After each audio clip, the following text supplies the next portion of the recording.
Dear.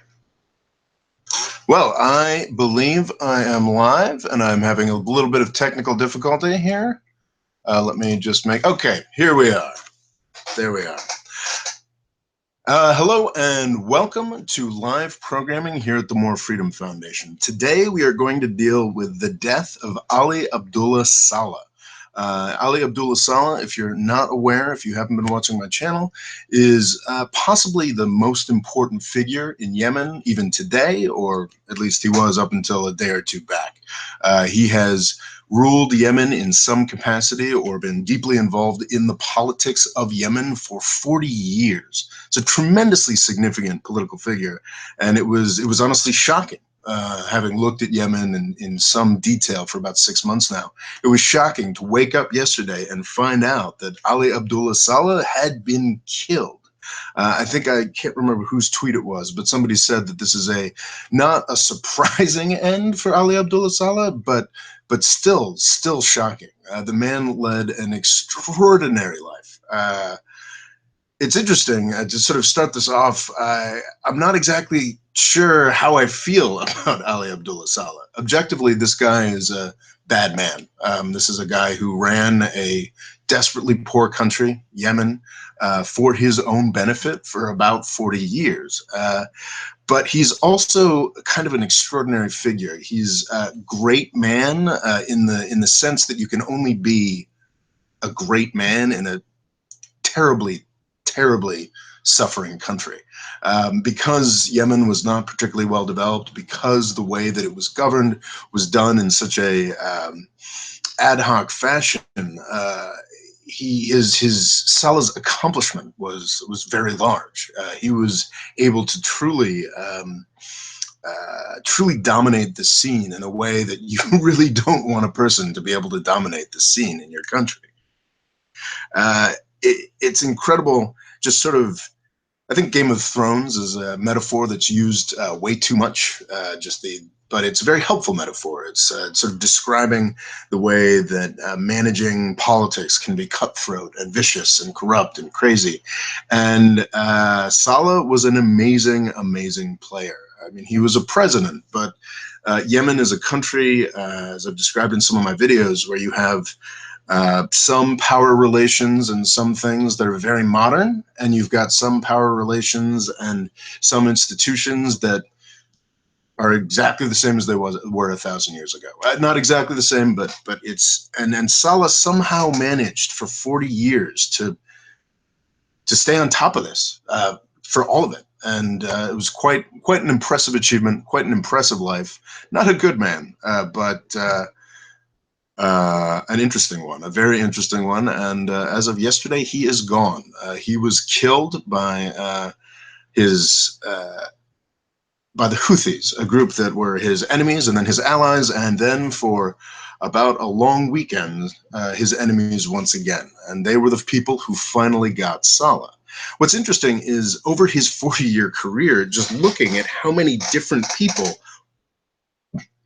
wanted to get Saleh.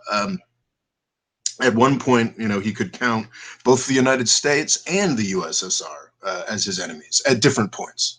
The Houthis and Al-Qaeda, which are sort of sworn enemies, these groups, he was sort of allied or opposed to both of them at different times. I suppose it's controversial to say whether or not he was allied to Al-Qaeda. You can see my video on the Al-Qaeda myth.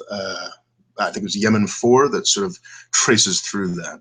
But, he's Saudi Arabia was allied with him for decades, wanted to kill him for 5 years, and then they were allied with him again for this last long weekend. And it's sort of Saleh's trajectory is just extraordinary.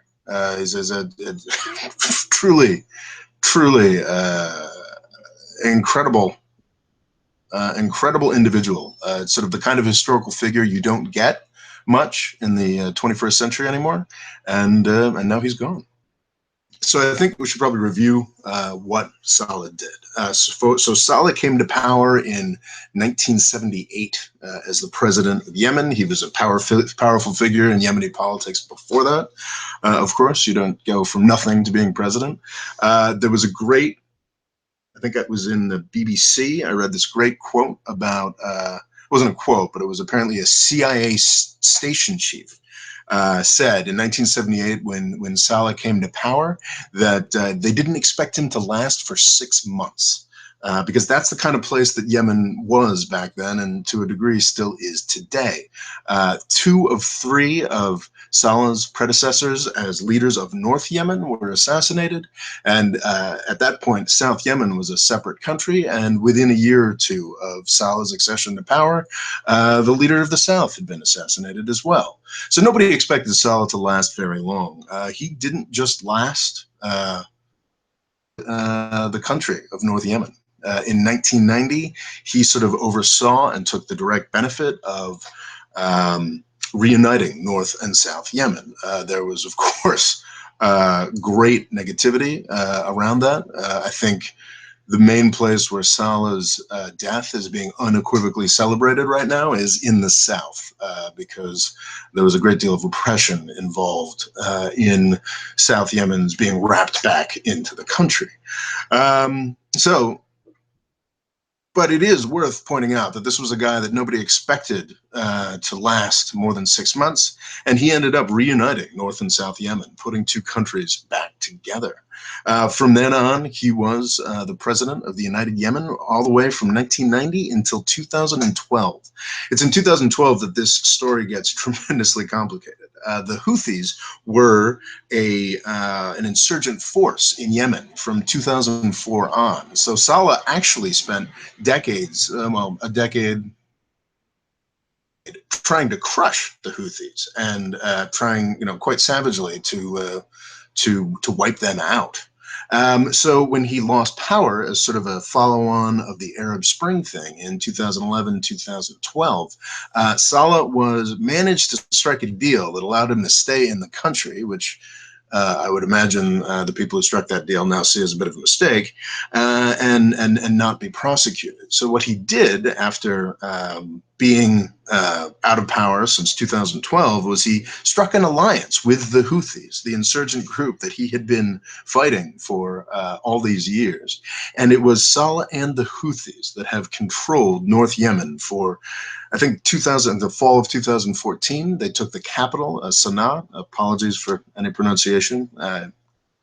You guys well know I don't pronounce things well. But I think it was the fall of 2014, Saleh and the Houthis took the capital and took the majority of the country between then and early 2015. It's that prompted the Saudi incursion into Yemen that I've been talking about so much on this channel. So Saudi Arabia versus Saleh and the Houthis. Saudi Arabia is in the coalition with the United States, with the United Arab Emirates. There's definitely some friction between Saudi Arabia and the United Arab Emirates. They sort of have their own agendas, which is probably a lot of why the intervention, the broad coalition intervention in Yemen against Saleh and the Houthis has been just so ineffective. I'd also like there to be some friction between the United States and Saudi Arabia. We definitely have people in the U.S. Congress who are speaking out against Yemen. We need dozens more of that, but that's probably outside of the scope of this. The final sort of decision that Saleh made, what you need to know is that it was Saleh and the Houthis against everybody. There's supposedly a government, the official, the appropriate president of Yemen, who spends most of his time in Riyadh, supposedly is supposedly working with Saudi Arabia, but that's, well, I have feelings about that. Houthis, Saleh, allied versus everybody else, and they were largely winning, or at least they were hanging on. If you look at a map of Yemen, it can be a bit confusing. It looks like the Houthis and Saleh are in a smaller and smaller section, but if you actually look at a population density map, they continue to control the majority of Yemen that matters. The large territory, the sort of more mostly like traditional South Yemen that is controlled by the Saudi UAE coalition, is mostly desert. So even to this day, Saleh and the Houthis had managed to hold on the majority of the places in Yemen where people actually lived. So what happened? It sort of varies. It was as far as, when it was announced, when it was, I don't have an exact day for you, but over the past 3 or 4 days, it came out and it was announced within a couple days of his death that Saleh had decided to break off with the Houthis and had decided to, after being bombed by Saudi Arabia for 3 or 4 years, or sorry, from 2015 until 2017, so almost 3 years, Saleh had decided to take his followers and jump back over to the side of Saudi Arabia. There is a phrase that I'm going to use now that you will read in every single obituary of Saleh. Honestly, anytime they've put 4 sentences together on Saleh, they've used this. I hate to be this predictable, but it's the term is dancing on the heads of snakes. And Ali Abdullah Saleh famously described running Yemen as dancing on the heads of snakes. And what happened this past weekend is Saleh finally got bit. He thought he could execute another one of his stunning reversals, and just thought he had more power than he did. Apparently, the Saleh and the Houthis falling out led to conflict within the Yemeni capital city itself, that Saleh was probably not expecting to lose, but seemed to be losing. And it was actually his, he was either in flight from his family compound or possibly killed within his family compound and taken somewhere else. It's obviously very hard to say exactly what happened, but he gambled, and after 40 years of gambling and winning, he finally lost, and that is sort of what happened. The question is, what happens now? Well, actually, before we get into what happens now, I'd like to get into Saudi Arabia. And it's kind of fascinating that it was allying with Saudi Arabia and Crown Prince MBS was what finally took Saleh out after 40 years of an extraordinary political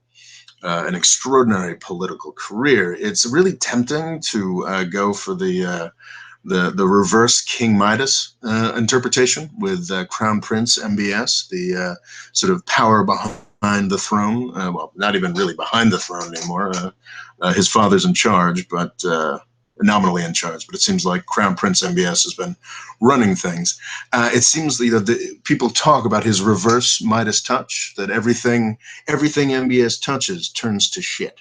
It's tempting to look at it that way, and I think that's definitely an interpretation that makes sense. After losing in Yemen for a couple of years, he thought that MBS thought he'd finally figured it out. Getting Saleh back on side meant that, okay, we're gonna finally be able to make a difference in Yemen. We're finally gonna be able to win, and instead, Saleh, this great man of Yemeni politics, is dead within 3 or 4 days of allying with MBS, with Saudi Arabia.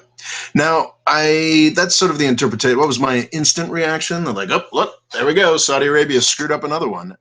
But I think that might be a little premature. There's no question that the death of Saleh changes everything in Yemen. For a couple of years now, it's been a sort of stalemate. It's been a stalemate, and now that stalemate is shifting. This sort of completely throws everything up in the air. It appears that the Houthis are certainly more powerful than Saleh was expecting, but it's not clear how that's going to work as days turn into weeks. The alliance was an important one. It was Saleh who had run the country for 40 years. I mean, he had the relationships, he had the institutional knowledge. This is very likely to hurt the Houthis. It's difficult to tell in Yemen's political scene with any certainty what matters, who's the big deal. It's all sort of personal relationships, and Saleh was the main personal relationship here. So there's going to be an effect on the Houthis. It's too soon to tell whether or not this will be good for Saudi Arabia. I tend to think, because I'm very pessimistic about Saudi Arabia, as many people know who watch this channel, I tend to think that they will fail to take advantage of this. Right now, I think Saudi Arabia, the UAE-US coalition, is in the process of it seems like abandoning the guy they've been working with, the official president, Hadi, the sort of fake official president who resigned and fled the country. Anyway, but the guy they've been working with for the past couple of years, it seems like they may be in the process of abandoning him and are trying to limit him. And the example that popped into my head, because I guess I've been a little focused on Vietnam recently, was the Kennedy administration and how they really thought that if they just got rid of the guy who was running South Vietnam at that time, then everything would go better and they'd be able to do a better job. And I wonder if that's how the people in Saudi Arabia and UAE are thinking right now. It's like, well, obviously we're losing in Yemen. Maybe if we had a better guy, better than this Hadi guy to put our energies behind, then things would go better. Didn't work out for the Kennedy administration in Vietnam. I think if you're sort of hopping horses midstream in a sort of proxy war destruction of a country thing is not a good idea. So I think it'd probably be wise if MBS learned a lesson from John F. Kennedy in that regard, because it was actually Kennedy's taking out of that South Vietnamese dictator that is seen as sort of the start of the irreversible slide into the Vietnam War. But that's a very long way of saying I don't think that Saudi Arabia is going to really be able to benefit from this, mostly because Saudi Arabia doesn't appear to be capable of benefiting from anything in the foreign policy sphere. But it's quite possible that we will see a major shift. It's quite possible that the coalition will make an attempt at the capital city. It'll be interesting to see what happens next. I think it's for sure that whatever happens next will be terrible for Yemen. Yemen has lost a dominating figure and a very problematic figure. Not a good man, but he was, for better and most often for worse, Yemeni politics for the past 40 years. So without Saleh, it's really hard to say what happens. As far as what happens now, it's interesting because there's discussions of who is the successor to Ali Abdullah Saleh. It's also a very interesting question is, what does succession even mean in Yemen? So there's a set of relationships that Saleh sat at the top of, his dancing on the head of snakes. There's the General People's Congress, which was his ruling party. I'm not sure if the GPC went back to North Yemeni days, but certainly the GPC was his ruling party throughout the time of unified Yemen. And there's relationships there. There's relationships with the military. There's relationships with army units. There's relationships with tribes. As I pointed out earlier in this Yemen series, it's a tremendously complex thing. And especially when you take that weird nexus of relationships, that weird ball of spaghetti, and put that in the middle of a tremendously complex international proxy war, I feel like the personality of Saleh himself, Ali Abdullah Saleh himself, was so tremendously important to maintaining all of this that it seems unlikely to me that there will be a real successor. His son, Ahmed Saleh, who had been groomed to be that successor for a very long time, is certainly going to make a play for that. I don't know. I don't know enough about the minutiae of Yemeni politics. It's quite possible that there are people who have real loyalty to Ahmed Saleh, but I am sure there are also many other people within the GPC, within those military units and tribes that now see an opportunity to strike out for themselves. It's a tremendously chaotic situation. As we see over and over and over again, when a strong man wants to hand things off to his son, it can be very difficult, and especially in the context of an ongoing. You can call it a Yemeni civil war. You can call it a Yemeni war of independence.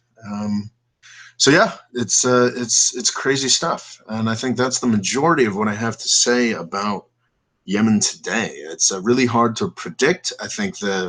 But I think what is at this point looks fairly easy to predict and is quite horrible is that things will get worse for the Yemeni people here. It seemed like with Saleh's switch to Saudi Arabia that perhaps peace could be in the offing. Perhaps there was a solution coming. I tend to doubt that. But one of the only things in Yemeni politics that people could rely on, Saleh's self-interest, has now disappeared. And what happens next is unpredictable, but certain to be pretty horrible for the Yemeni people. Yemeni people that are already in dire straits. I really, really wish that the United States would now take this opportunity to stop this war. This is not some, I always need to emphasize this, this is not some nasty civil war that's happening somewhere and gosh, isn't that too bad? Oh, well. This is something that the United States military is participating in directly. The U.S. is probably the most important part of the coalition that is right now barricading and starving and bombing the tar out of Yemen. Yes, the U.S. planes are not directly involved, but it's U.S. satellites that are used for guidance. It is U.S. planes that are used to refuel the Saudi and UAE planes that are doing the bombing and attacking. If the United States said so, this war would end tomorrow. This isn't some issue like the Rohingya or say, I don't know, it's a completely different category, but say Venezuela. This isn't just some like distant horror that we have to go, about, well, that's sad. This is something that my government in the United States is making happen and could stop tomorrow. And that needs to always be emphasized. One last word on Saleh. This is, I guess, a personal note more than anything else. And maybe this is a sign of sort of encroaching middle age or something like that. But it's interesting over the past month with Mugabe in Zimbabwe and with Saleh in Yemen, sort of seeing the ends of the careers of folks who have been in power for my entire life. I was born in 1979. I think Mugabe came to power in 1980. Don't quote me on that. And Saleh came to power in 1978. And I guess that's sort of a sign of encroaching adulthood when the strong men who've been there for your entire life are no longer there. Sort of a personal note. I think I will now launch into questions. Have we got questions? Let's see about he's a troll, don't feed him. Yes, do not feed the trolls in the live chat here. Have we got questions? We have top 10 anime betrayals of all time. Yeah, that's not, I don't think that's helpful. Let's see, how do we block? Well, okay. Parthian Empire says F Saudi Arabia. I am pretty anti-Saudi Arabia, I think is pretty clear, but I'm not anti-Saudi Arabia. I am anti the Saudi Arabian regime. And I don't know if it's really helpful, the way that I see the amount of anger that I see in the comments towards this country. I would like for Saudi Arabia to peacefully transition into a better system. So, F Saudi Arabia, or sort of casting aspersions on the habits or ways of life or proclivities of people in Saudi Arabia. I just don't think that's really helpful for the process. Sabian, oh well, okay. I'm glad I didn't block Sabian after the anime thing. But he says, are Saleh loyalists still a thing now?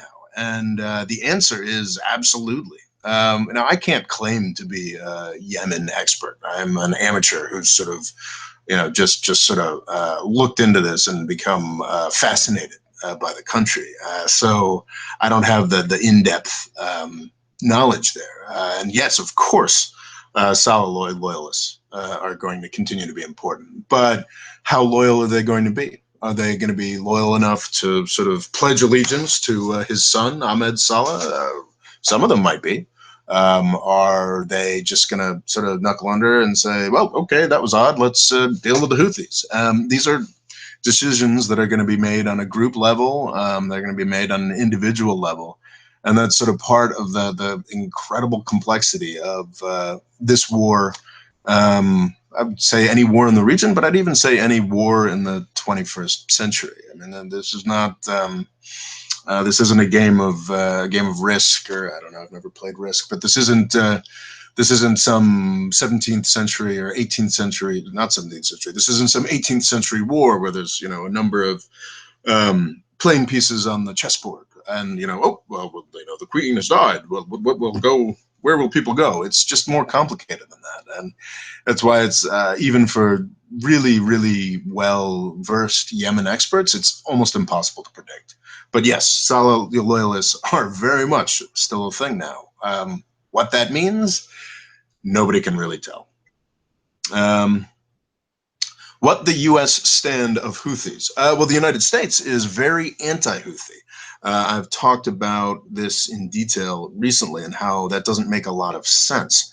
The United States has sort of a forever war going right now, and it's meant to be carried out against Al-Qaeda and their affiliates. This has been interpreted very broadly, and it's actually that piece of legislation, the 2001 authorization for the use of military force, that the Obama and Trump administrations are using to justify their campaign against the Houthis in Yemen. And that's kind of ridiculous because the Houthis are actually sworn enemies of Al-Qaeda. So Al-Qaeda, though occasionally the U.S., Saudi Arabia, UAE coalition will take action against Al-Qaeda in, I call it South Yemen, I shouldn't, but in the area of Yemen that they control, they will occasionally take actions against Al-Qaeda, but Al-Qaeda controls territory in that area and collaborates with the coalition against the Houthis. So yes, the U.S. position is very anti-Houthi, but that does not strike me as right or legal. The justification that's used for this, not a legal justification because there isn't any, is that the Houthis are allied with Iran. And they are more or less aligned with Iran, but I think people really overestimate what's going on there, with the degree of Iranian participation in the Houthi war for what I would call sort of a war for independence from Saudi Arabia. People use people like to analogize it to Hezbollah, the sort of the militia that is called a terrorist group by the United States, and I would argue for very good reasons called a terrorist group by the United States. But people compare it to the situation in Syria, where Iran and Hezbollah are taking a very direct role in fighting against ISIS and U.S. supported rebels. That's a very different thing from what's going on in Yemen.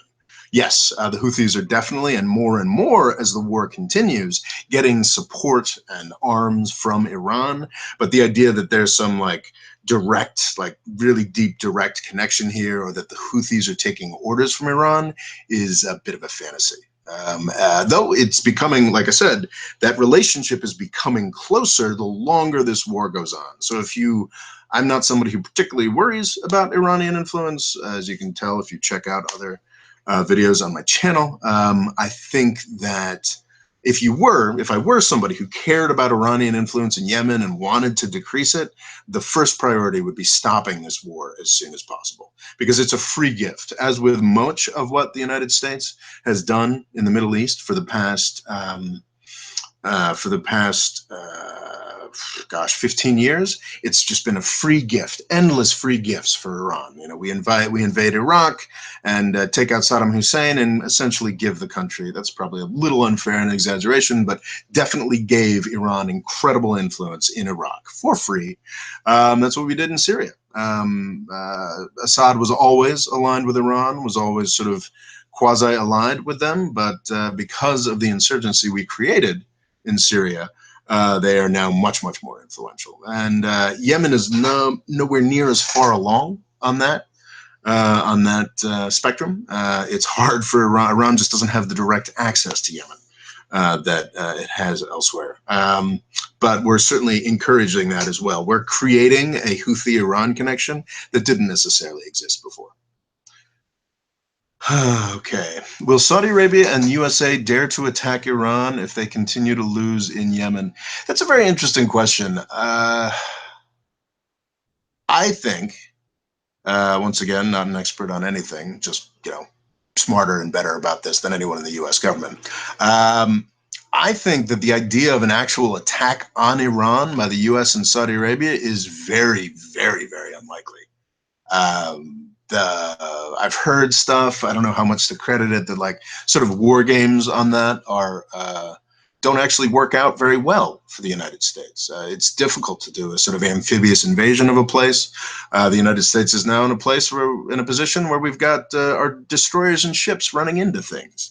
It's quite possible that an actual invasion of Iran is not something that we want to do because it might highlight uh, how unprepared we are for a more traditional battle. Iraq was a lot more straightforward. Iran has been a place that has seen itself, I think, quite legitimately as under siege for about 40 years now, and they've been waiting for somebody to sort of come in through these very well-defined paths. I don't think that would. So anyway, I don't think that there would be an actual physical attack on Iranian territory. I think what is possible is a broader U.S., Saudi, Israeli war against Iran's very sort of forward positions. I think Yemen would just remain an afterthought, but I think the U.S. forces that are now being aligned in sort of Syria and Iraq, and Israeli forces and Saudi forces, I think that's your actual war scenario. Is sadly more horror for Iraq and Syria and for Iranian elements in there. And then what happens from there, who's to tell? But that's your actual scenario. It's not like a direct attack on Iran itself. I find that tremendously unlikely.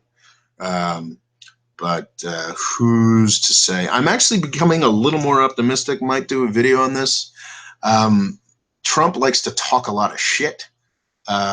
He really loves being loud and angry. But I often wonder whether he wants to follow through on any of this. And I think that MBS and Saudi Arabia have given him two great opportunities over the past 6 months, like sort of tailor-made opportunities. Like, here, take this. You can use it to go to war with Iran. I'm talking about the Qatar crisis, and I'm talking about the recent, just shockingly weird story with the Lebanese. Sorry, it's either president or prime minister.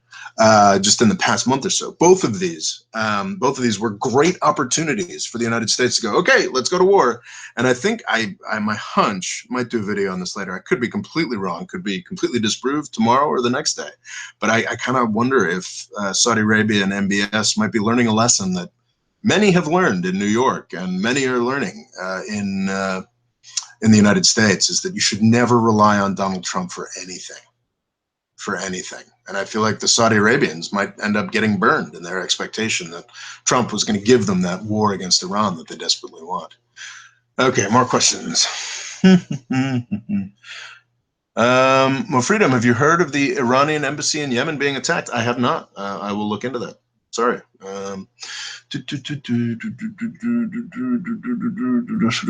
World War III knocking on the door, says Succular Talk. Succular Talk. Good name, Succular Talk. I don't know about World War III knocking on the door. I'm not someone who thinks that World War III is particularly likely in the current scenario, the current setup. I don't think that Russia or China is really prepared for anything like that. I think that no matter, even though U.S. destroyers spend a lot of time running into each other, I think we still are militarily dominant enough that World War III is not a real concern in the coming weeks, months, or years. But I do think World War III is a possibility, if not an inevitability. But the way I see it is decades out, or years from now, when that relationship changes, when we get to the point where China or Russia or some other, I think it's most likely to be a coalition of countries, can actually compete with the United States in a more serious fashion. So what we need to be doing now is taking the diplomatic steps, not military steps, the diplomatic steps necessary to ensure that that never happens. So I'm not someone who's like, oh, World War III, you're ridiculous. You're a conspiracy theorist for talking about it. I'm not that guy. I just don't think that a World War III situation is possible in the next 10 to 20 years. I think it is very possible, especially if we continue on our current path, within the next 50 years. I am writing a book right now called Avoiding the British Empire, talking about how we really need the United States to avoid falling into the same traps as the British Empire, which ended with 2 massive world wars. I'm supposed to have that done in November. It is not done. I'm working on it. Next question. Mo Freedom, what do you think of the current Iran-Qatar strategic relationship in the region? I think that I think it's a good thing. I think that the more people that try to welcome Iran back into the community of nations, the better. I think that the Qatar crisis was sort of, to me, it was like initially I saw it as a transparent attempt to goose oil prices, to make oil prices go up by introducing some instability. And it was because other than that, it made 0 sense, and it has not worked for Saudi Arabia in any way. The Qatar crisis, Saudi Arabia got a bunch of its sort of allies and hangers-on to attempt a sort of blockade of Qatar, which ended up with Qatar forming the closer relationship with Iran that they were supposedly worried about. So I don't think that worked out so well. Omar Aziz says, I'm looking forward to your book. Well, thank you, sir. I really need to. I'm about 1/3 of the way there. I need to do more. Might start doing updates at Twitter, at Rabo Law. We'll see. Okay, any more questions? What about American economy? Is it ready for war, a real war? That is a fantastic question. The United States, actually a lot like Great Britain, is in this weird, Britain in its sort of empire heyday, is it's in this weird position where we can like war because we've got 2 oceans on either side, where we're sort of a continent. I mean, yes, of course, Canada and Mexico. We share a continent with Canada and Mexico, but they're not particularly, what's the word? Threatening. They're not particularly threatening to us. So for the United States, war is, it's a classic Smedley Butler book, War is a Racket. We profit from war. That's one of the serious problems here. And that's a real problem with the way Washington, D.C. looks at the world. Is to this point, we've profited from war. We make a lot of money. I haven't done the economic stuff in as much detail as I should, but the $1 trillion we spent in Iraq, that was a stimulus package. Or the trillions of dollars we spent in Iraq, that was a stimulus package. That got the wheels of our economy turning. Now, can the United States handle a real war? I mean, like a war that actually threatened us? We haven't had one of those since the War of 1812. And it's actually, even in a sort of World War III scenario, other than, of course, the destruction that would bring, it's hard to see how the United States is hurt by that. At this point, and even decades out, any conflict is going to be fought on somebody else's doorstep. I mean, this is one of the main things that I struggle against here, is that war is generally great for the United States because it's isolated geographically, and it's easy to avoid the consequences. So it's a stimulus package. It's war socialism. So yeah, about the economic ability of the United States to wage a war, it's probably still large, which is unfortunate.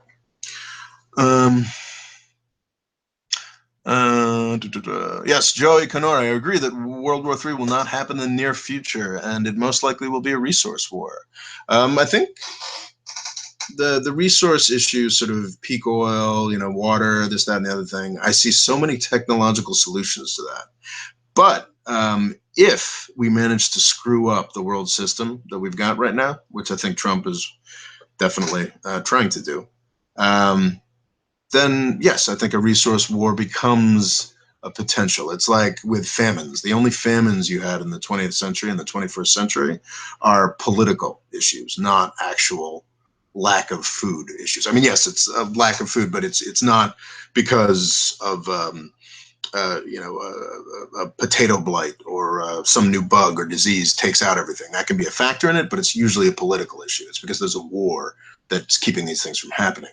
So yes, you could have a resource war, but I don't think it's the lack of resources itself. I think our current system is very good at extracting resources or coming up with new ways to take resources. I think water is the best example. I mean, we can do desalinization, which it's funny. I see on the internet that, oh, you can't drink desalinized water. And then I go to a place like Malta where everybody drinks desalinized water. So I think there's a lot of disinformation about that. I think the resource wars are a potential if another political reason ends up knocking down and sort of crushing the world, the system we've got going now. Okay, with the small Awakened Bear asks, with the small U.S. population, divided political views, how would U.S. hold up if World War III started today? I don't see that as a particularly plausible thing. I don't think, well, I mean, World War III, let's talk for a second about what World War III means and why it's something to be avoided. I think when people talk about World War III, they're mostly talking about nuclear war. And there's a lot of people, military strategists, whatnot, who are spend a lot of time thinking about, okay, how can we avoid a nuclear war? And I can think of many plausible strategies of war between the United States and Russia, U.S. and China, or actually China versus Russia. It makes a lot more sense if you actually look at things. But anyway, I can think of a lot of plausible scenarios there where actually there are no nukes used. But what any major power war, and we haven't had a great power war since World War II, I guess. Well, no, there's probably something else that fits that's escaping me. But what's interesting is, as far as like actual real great powers getting into it with each other, so say like people who are in the top 40, countries ranked in the top 40 of GDP, that kind of thing is terrifying because that's the kind of thing that doesn't kill people by the, hundreds of thousands over a number of years. That's the sort of thing that can kill hundreds of thousands in an afternoon, even without nukes. I have completely lost the train of what I was saying. But I was saying, so we've had, when Turkey shot down a US plane, a Russian plane, a couple of years back, that was terrifying. But before that, I think the last time a sort of great power had got into it with another power was when the USSR shot down a US plane in the 1960s. So like we don't have much experience with that, and that is something that must be avoided. So what I was saying is, even if one of these conflicts does not go nuclear, it still will be tremendously disruptive, because in the era of cyber war, there's all these acronyms and whatnot that people like to talk about. One of the first things that would happen in any kind of conflict between sort of space-based powers, US, Russia, China, I think India to a degree, is like everybody's global communications get blown out. Like we sort of blow up satellites and whatnot. So even without a nuclear exchange, World War III would just change everything immediately for everybody. I would think that the United States would be a little more durable in that situation. But as far as like thinking about like cultural like divisions or like the left-wing, right-wing marketing segmentations we get in our cable news stuff, I think that how do I get from point A to point B, and how do I get food for myself will be much more important concerns in the event of World War III than anything else. Oh, wow, we've gotten religious. We're talking about Jesus. We're talking about Israel. Secular Talk says, Saudi Arabia would be extremely naive, and I believe they are, to launch a war on Iran, because even geographically speaking, they're surrounded by Iranian allies. I think that's actually, I think that's a little overdone. I think Saudi Arabia, I think yes, Saudi Arabia, if there were ever a war between Saudi Arabia and Iran, like straight up, Saudi Arabia would lose tremendously, like quickly, terribly. But that's obviously not what Saudi Arabia is gambling on. They're gambling on dragging the United States into their war, as they have in every war they've been involved in. Not every war. They actually had an earlier war in Yemen where they were playing Iran's role against Egypt, and that went quite well for them. But anyway, But yes, this idea that like there's this incredible band of Iranian control across the Middle East that wraps, I think that's all a fantasy. I think the Iran has growing influence that has been given to it by the United States in Iraq and Syria. But if we actually manage to get a little bit of peace for like 3 years together, all of that, not all of that, but a significant amount of that influence in Iraq, Syria, and Lebanon would slip away. That's one of the most insane things about the sort of U.S. ideology that we must confront Iran everywhere and keep the war wheels spinning to make Iran less powerful. If the fighting actually stopped in Iraq, Syria, and Lebanon, then the influence of Iran would be incredibly diminished. Assad, I can't believe I've forgotten the head guy in Abadi in Iraq, Abadi in Iraq, Assad in Syria. These folks would try to assert themselves again. We've already actually begun to see that. These folks trying to assert themselves again against Iran. It's peace that will actually close down this Shia crescent, which is a fantasy anyway. So I don't think actually that Saudi Arabia is surrounded by natural Iranian allies. I don't think Iran really has that many allies. I think that's part of the sort of fantasy that Israel and the United States pushes, that Iran is this incredible existential threat. Because if we don't have any more existential threats, we kind of have to look at ourselves and all the terrible things we've been doing, and we don't want that. So Iran's an existential threat, and I don't think we should co-sign that, because that's largely bullshit, I think. So, Jeff Diddy asks, why do politicians always blame things on religion? In reality, religion isn't responsible for idiots' actions. You know, I'm kind of sympathetic to that. I think that there's a lot of people spend a lot of time talking about how, oh, the centuries, thousands of years of evil wars for religion. And the more I've actually looked at those evil wars for religion, and yeah, I'm not a big fan of religious bigotry. I think that people who think that their religion is better than other religions are stupid. But this idea that religion has caused wars down the centuries is largely, I mean, there's some truth to that, but it's always political. Politics are always the main reason that people go to war. In European history, people are usually talking about the 30 Years' War as the most straightforward religious apocalypse.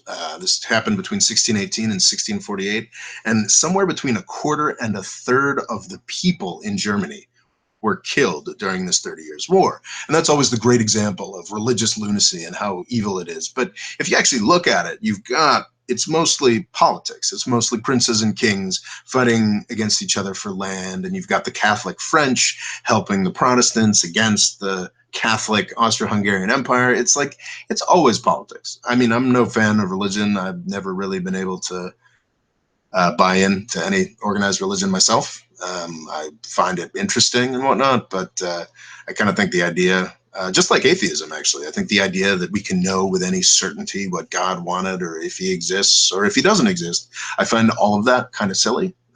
So never really been invested in it.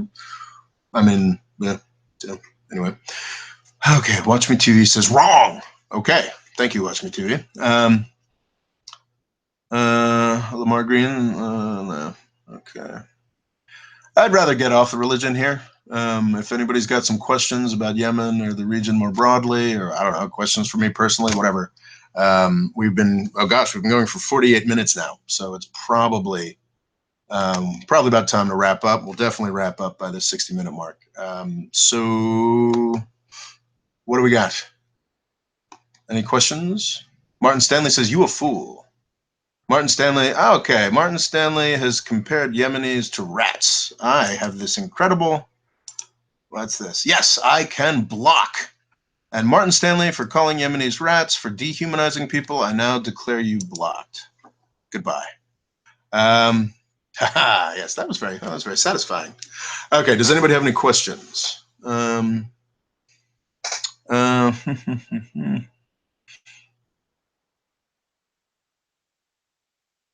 That's interesting. Free Thinking Man says, if Saudi Arabia got into a war with Iran, they'd have Salafi support from all over the world, some even from within Iran. Salafis are everywhere and much more powerful globally than Iran. I think there's some truth to that. I think that Saudi Arabia has been pouring a lot of money into sort of Sunni extremism everywhere. I think sort of generically, I mean, there are a lot of strains in Salafism that are, my understanding, that are kind of pacifist and like staying out of politics. I think that's pretty broad what has been said there, but I think there's no question that Sunni extremism is a much larger, broader problem. But this idea that people would sort of unite against Iran to fight for Saudi Arabia, I think strikes me as unlikely. I think that's been a theory in Islamic thought for quite some time. I think the Germans sort of over-relied on that. They thought that by allying with the Ottoman Empire, there'd be a jihad on their behalf in World War One, because the Russians and the British at that time controlled many, I think millions of Muslims. And the idea was that if these countries fought against the Ottoman Empire, the Muslims would rally and rebel against their imperial masters for the caliph, for the Ottoman caliph, and that just sort of never happened. Another sort of another example of people relying a little bit too much on religion in their interpretations of things. I think that the Saudis would love to think that the people they've been paying for all these years would rally to their defense, but I doubt they would. Nobody's really a big fan of the Saudi royal family. Okay, questions. Jeff Diddy, do you believe that Iran and Saudi will soon become friends, some way or the other? And if they did, wouldn't they make a big threat to the USA and Israel? I would love it if Iran and Saudi Arabia became friends. There was actually some recent stuff that I found really exciting, watching the sort of Shia-Sunni, another thing that I think, this idea of eternal Shia-Sunni battle, I find that to be tremendously unpersuasive. I think that, once again, it's politics that makes that sort of thing happen. I saw some really promising signs of that breaking down. One of the most amazing things is you can actually, there's a picture of Saudi Crown Prince Mohammed bin Salman, MBS, sitting down with, I'm going to massacre this, I apologize, with Muqtada al-Sadr, the Shia militia leader of Iraq, like sitting down for tea or something like that. I mean, Saudi Arabia is on this sort of charm offensive, finally, because they need to be, with Iraq. So he's sitting down with Shia leaders, and it would be great to see that breakdown. Do I think that if they got together, they pose any real threat to U.S. and Israel? No, they don't. That's sort of the fundamental illogic of the U.S. and Israeli approach to the Middle East. The idea that anything really, really threatens them, it just doesn't. I think Israel has no real existential threat today.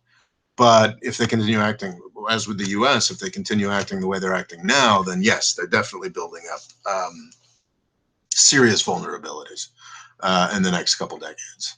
And but as far as like contemporary Saudi Arabia, Iran posing a real threat to the U.S. or Israel, no, absolutely not. Which is why we should be using this time to try to build peace in the region and understanding in the region, rather than creating bullshit like Iraq, Syria, Yemen. Our position is pretty unassailable. Actually, because of the shale stuff, because of the oil stuff that has happened recently, we're in a better position vis-a-vis Iran, a potential Iran-Saudi Arabia alliance, than we ever have been. Iran and Saudi Arabia back in the 70s caused tremendous difficulties to the United States and the entire Western world by their oil blockade, by, sort of boycott. Well, is that a boycott? Anyway, by not selling oil to the United States, I think after another war between Israel and Arab countries. That was a tremendous issue. They couldn't really do that today. Yes, if Iran and Saudi Arabia got together and stopped selling oil, then yes, that would be tremendously threatening to the United States today. But they can't do that because they need oil to keep going. And even if they said that we won't sell it to the United States anymore, well, that's not how markets work. The oil would get back to it. So yeah, I do not think that I would be delighted if Iran and Saudi Arabia just, sat down and resolved their differences, because that would make the world a tremendously more peaceful, happy place. The deal with the Middle East generally is not some special problem with the Middle East. It's a special problem with a few countries and the way that they treat the Middle East. If you look back in the time of the Cold War, Southeast Asia, Latin America, Eastern Europe, there wasn't much hot war going on, but all of these places were just as screwed up. Africa, oh my gosh, were so much more as screwed up or more screwed up than the Middle East today. When the Cold War ended, you lost those two poles that wanted to screw up all these countries on the continent. The problem with the Middle East is they've still got those poles. They've still got these, the United States, one great power, and all these little middling powers that try to keep things going. And if Iran and Saudi Arabia just stopped, then a lot of the sort of logic that makes the Middle East desperately sad and ungovernable today would evaporate. That'd be fantastic. And no, I don't think it would threaten the United States in any serious way. Might threaten Israel in a couple decades if they continued treating the rest of the region the way they do today. But that's not an inevitability. Okay, looks like I'm losing folks. Oh no, I've still got 60 people, so I'll keep talking if anybody's got questions. Do you think the interference of Saudi Arabia in geopolitics and the oil cartels in U.S. internal politics signal the end of the oil era? Oh gosh, that's a fascinating question from Marlon Brian Munoz Nunez. I apologize if I mispronounced that. I think, and Omer is still here. That's great. Do you think the interference of Saudi Arabia in geopolitics and the oil cartels in U.S. internal politics signal the end of the oil era? Well, there's always been oil cartels and Saudi Arabian influence in U.S. internal politics. I mean, that's not a new thing at all. I think actually, depending on what you mean by oil cartel, I think that influence is actually fading. I've never watched this documentary, but there's a documentary called Who Killed the Electric Car? And I think it was back in the 90s, somebody had developed an electric car and then it was killed by a sort of sinister grouping of lobbyists and whatnot. Well, cat's out of the bag. We have electric cars now. We have renewable energy sources coming on stream. You can argue back and forth how useful those things are, but the fact is they're here. They're going to continue to improve. I think that this idea that the United States was sort of controlled by this big oil lobby has sort of faded away. I think, and it's going to continue to fade, as will Saudi influence, if the people in Washington, D.C. could just realize it. I don't think the era of oil is over. I think that these renewable energy and driverless revolutions and electric revolutions are going to take a little bit longer than most people are expecting, and we're going to need oil for aviation fuel and for plastics for essentially ever. So it's not over, but the era of outsized power for petrostates and outsized power for oil companies, those oil companies being the largest companies in the world, yes, I think that is fading, and that's freaking fantastic.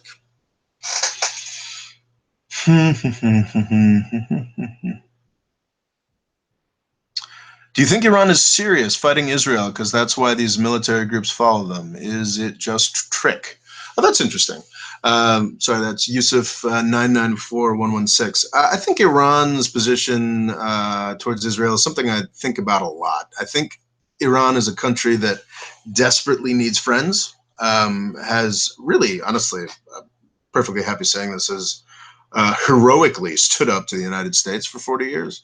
And I think, I don't know that they really have as many natural affinities with the Palestinians, not necessarily because of the Shia-Sunni thing, but I mean, one thing that I've found in my travels in the Middle East is that different Middle Eastern peoples are vicious to each other, and how much affinity Persians have for Arabs, I think, is questionable.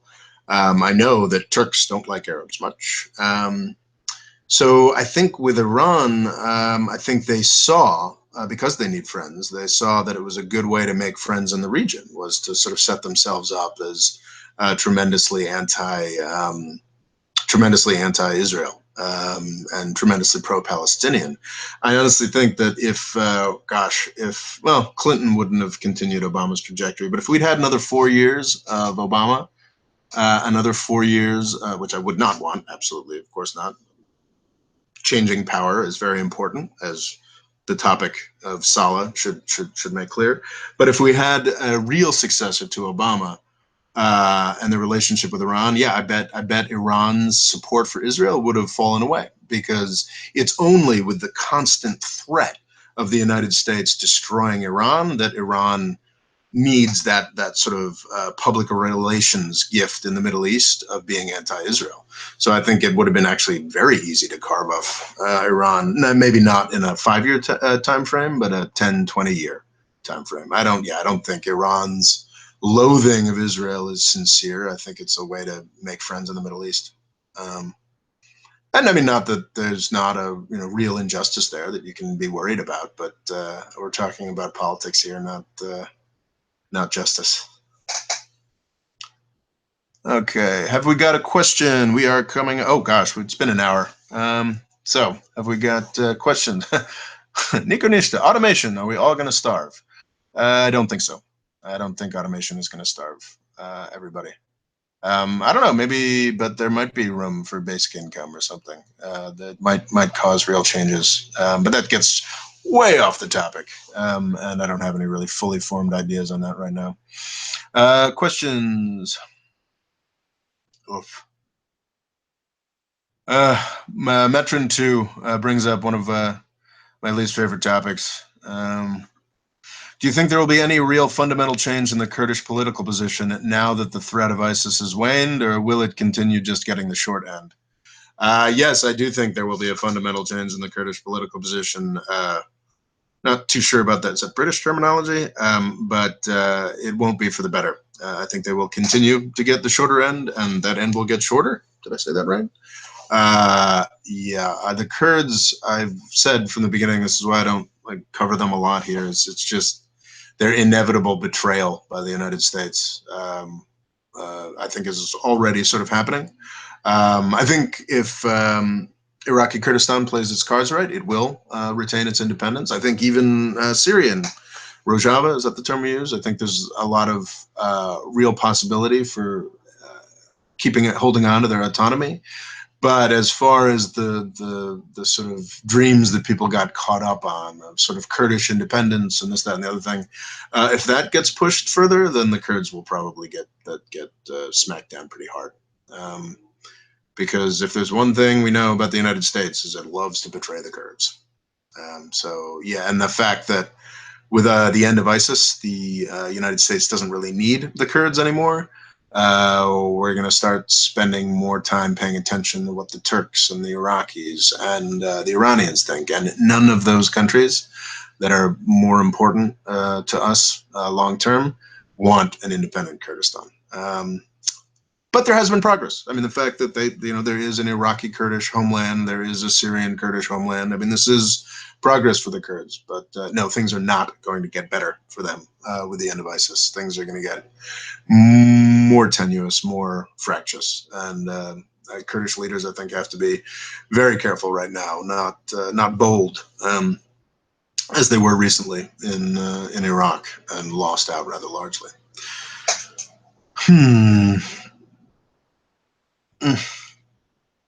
Let's see. Have we got questions? Yeah. Max Edersand asks, will the Kurds get their own country? I think I answered that. The free-thinking man says, if Rojava can continue its good relations with Russia, they could help them achieve independence, not U.S. I think it's very important for Rojava to continue its good relations with Russia and with everybody. But as far as achieve independence, I don't see that happening anytime soon. I think that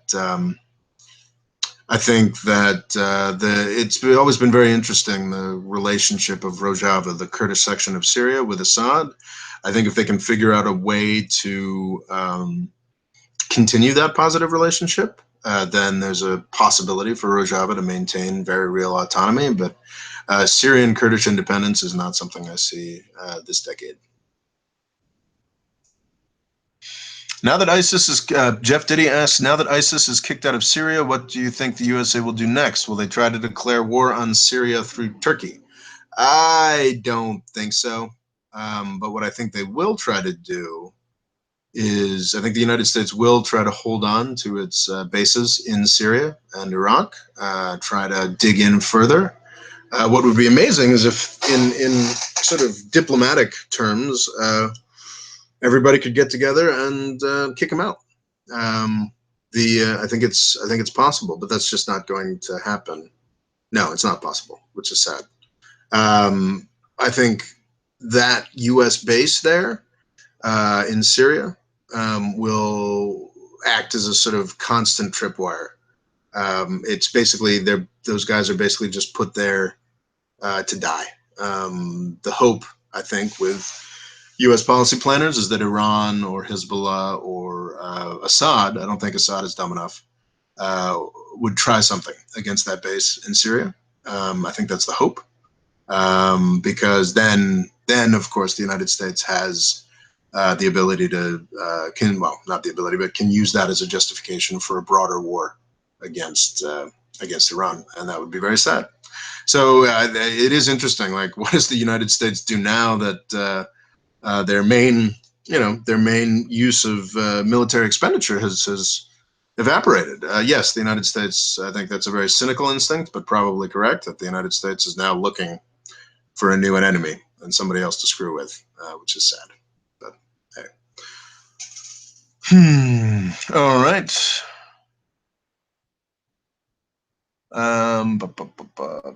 Okay, have we got a question?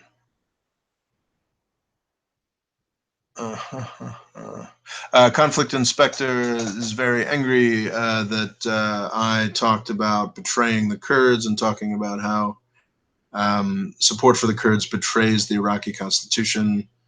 I think that's there's some truth to that. But you've got to make some allowance for sort of the facts on the ground. Iraqi Kurdistan was tremendously abused by Saddam Hussein, and through U.S. actions did attain a degree of independence. And as I said, I do not support a fully independent Iraqi Kurdistan. I support the continuation of the autonomy they have now. That's something you've got to acknowledge. And also, I think it's provided a bit of an oasis of calm in Iraq for quite some time. As far as like how that's handled, well, I think that's how that's handled going forward. That is hopefully to be handled peacefully in an Iraqi political process. But all right. Ludwig wants thoughts about the EU. I'm for it, but I'm tremendously worried about it. I'm King, who are the Kurds? Yeah, I don't think I'm going to be able to go into that in too much detail. That would take a couple hours.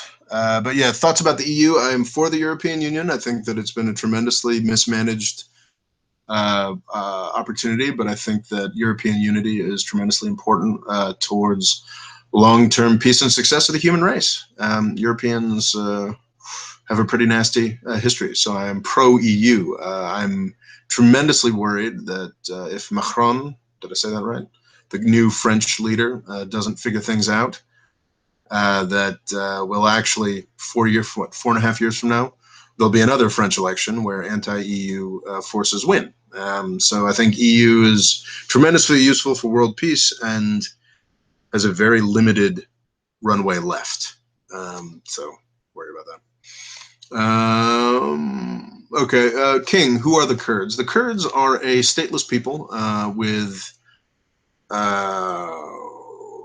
serious territory as part of Turkey, Iraq, and Iran. For almost a century, they've been sort of promised a state and then continually betrayed. Obviously, the Turks, the Iranians, and the Iraqis do not want them to have an independent state because that would involve the sovereign land there. The Kurds managed to attain a degree of independence because of U.S. wars against Hussein and Assad, against Saddam Hussein in the 90s and against Assad in the 2010s. That's a very quick answer to who are the Kurds. Jeff Diddy wants to know more about how does the U.S. justify its presence in Syria. Oh, we'll come up with something. It's to counter Iran. That's the one we're hearing a lot now. Though there's no real military justification or no legal justification for that. Congress has never said, you can go after Iran in a military context. I know, let me be clear, I don't think there's any good reason for us to be in Syria, but the U.S. will find a way. Free thinking man, could a European political union be a viable solution and something that could happen? I think that the EU is your option there. They have a philosophy of an ever closer union, and yeah, I don't see any potential European political union outside of the EU context. And I think that I would definitely not be for greater pushes towards union at this point. I think they've got to make what they've got now function better and not piss off as many people. And then eventually, decades, centuries from now, perhaps there would be a more concrete political union. Okay, we've been doing this for a while. Does anybody have any questions to do with Yemen, the Middle East directly? Other than that, I think I will probably close up. My name is Robert Morris. I am doing live programming on my channel, the More Freedom Foundation. I suggest you check it out. I've got a number of videos on all the topics that have been discussed here. I have a Patreon account. I am actually, this is my daddy's office because I'm most of 40 years old and living with my mom and dad for the holiday season, which is a little embarrassing. And I have a Patreon account and about 100 awesome people who support my channel through crowdfunding. I would be honored if more of you would consider chipping in on that. It now actually gets me to the point where I can live anywhere in the world off of the proceeds of this YouTube channel, other than the United States. I'd like to live in the United States. So anyway, please consider shipping into my Patreon account, which you can find links to on the channel. You can follow me on Twitter at RoboLaw. You can follow me on Instagram at The Golden Age. My branding is not very consistent. I've been told that this is a problem. And please subscribe to this YouTube channel. I've also got an email list, which you can find on my website, www.morefreedomfoundation.com. Thank you so much for tuning in. Zach Osborne, who's a patron. I have to answer his question. That's not a question, Zach. Gives you time to fill us in. Okay, thank you. Oh, these are all very positive. I appreciate that. Any last questions? And also, thank you on the live chat. There was much less trolling this time around than oh, fuck you, Chief 5. It was, excuse me. Things were great. There was no trolling, and then Chief 5 chimes in to get blocked with one of my least favorite racial epithets. There we go. That was satisfying. I like blocking racists. Not necessarily racist. Shit poster, is that the term? Ludwig wants to know, how is my financial situation? My financial situation is better than it's been for quite some time. I was a corporate lawyer, and then I had a number of savings, but I've been doing this full-time since February of 2014, and I went through all of those savings. But since July of this year, 2016, in sort of May through July, I did a fundraising push, and I'm now like around the U.S. poverty line, which is amazing, and I'm tremendously grateful to the patrons that have gotten me to that point.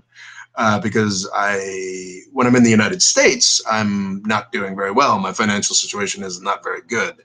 But when I'm really anywhere else, when I'm in Istanbul, when I'm in Eastern Europe, I'm considering spending some time in Southeast Asia, I'm doing great. I would like to get to the point with my channel where I can be in the United States and not be at mom and dad's house as I am now. But I'm tremendously grateful that I've gotten to the point that I have, and that's due to the amazing crowdfunders. So yeah. Any other questions?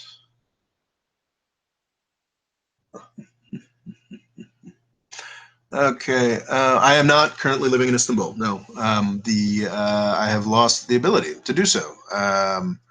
The tourist visas were discontinued. Due to a sort of conflict between the U.S. and Turkey that I don't really want to get into right now. But but I miss Istanbul. I'm sure I'll be back in the spring, but I am not there now. I am currently at mom and dad's house in the New York City suburbs, which is awesome. Very grateful to them, for continuing to put up their middle-aged son. Um, Conflict Inspector says, bro, live in Thailand. Bro, buy a house in Cambodia and chill. Um, yeah. Someone chimes in and say, sorry to hear that. I want to be very clear. I am tremendously grateful that I get to do this.